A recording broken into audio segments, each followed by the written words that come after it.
আসসালামু আলাইকুম। 3,30,00,000 বলে ঘোষণা করেছিলেন শেখ মুজিব, এটি বলেছেন ব্রিগেডিয়ার জেনারেল আজমি।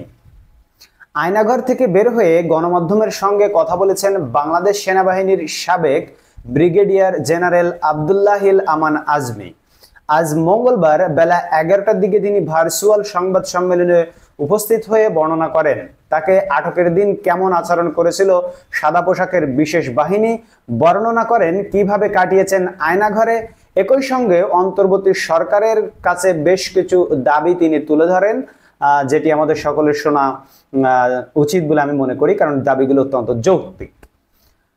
কয়েকটি দাবির মধ্যে রয়েছে মুক্তিযুদ্ধ নিয়ে বাংলাদেশের সঠিক ইতিহাস যেন জনগণের মাঝে তুলে ধরা হয়, জাতীয় সঙ্গীত যেন নতুন করে লেখা হয়, দেশের সংবিধান যেন নতুনভাবে লেখা হয়, যারা দেশকে নতুনভাবে স্বাধীনতা এনে দিয়েছে তাদের যেন সম্মানিত করা হয়।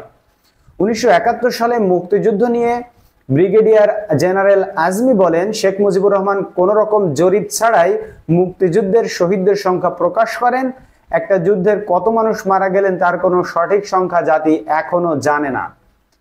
শহীদদের সংখ্যা নিয়ে একটি জরিপ হয়েছিল উল্লেখ করে ব্রিগেডিয়ার জেনারেল আজমি বলেন, একটা জরিপ হয়েছিল যেখানে 2,86,000 শহীদদের সংখ্যা জানা গেলেও শেখ মুজিবুর রহমান 3 লাখ বলতে গিয়ে 3 মিলিয়ন বলে। 3 মিলিয়ন মানে 30 লাখ। সংবাদ সম্মেলনে ব্রিগেডিয়ার আজমি বলেন, বাংলাদেশের জাতীয় সঙ্গীত যেন নতুন করে লেখা হয়।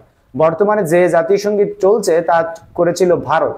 দুই বাংলাকে একত্রিত করার জন্য করা হয়েছিল এই জাতীয় সঙ্গীত। বাংলাদেশ স্বাধীন হয়েছে, তাই বাংলাদেশের জাতীয় সঙ্গীত নতুনভাবে হওয়া উচিত।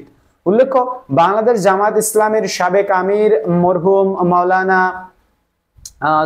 মরহুম গোলাম আজমের মেজো ছেলে সেনাবাহিনীর সাবেক ব্রিগেডিয়ার জেনারেল আব্দুল্লাহিল আমান আজমি গত 6 আগস্ট মুক্তি পান আয়নাঘর থেকে। বাংলাদেশ জামায়াত ইসলামীর সাবেক আমির মরহুম গোলাম আজমের মেজো ছেলে সেনাবাহিনীর সাবেক ব্রিগেডিয়ার জেনারেল আব্দুল্লাহিল আমান আজমি মুক্ত হয়েছেন। ধন্যবাদ সবাইকে ভিডিওটি দেখার জন্য। বন্ধুরা, আমরা এই খবরটি জানিয়েছি আপনাদেরকে ডেইলি যুগান্তরের সৌজন্য। আমরা আপনাকে সবসময় সঠিক এবং গুরুত্বপূর্ণ সব খবর প্রোভাইড করে থাকি। এজন্য আপনারা আমাদের চ্যানেলটিকে সাবস্ক্রাইব করে রাখবেন। দেখা হবে পরবর্তী ভিডিওতে অন্য কোনো সংবাদ নিয়ে। এখন এই পর্যন্ত, আল্লাহ।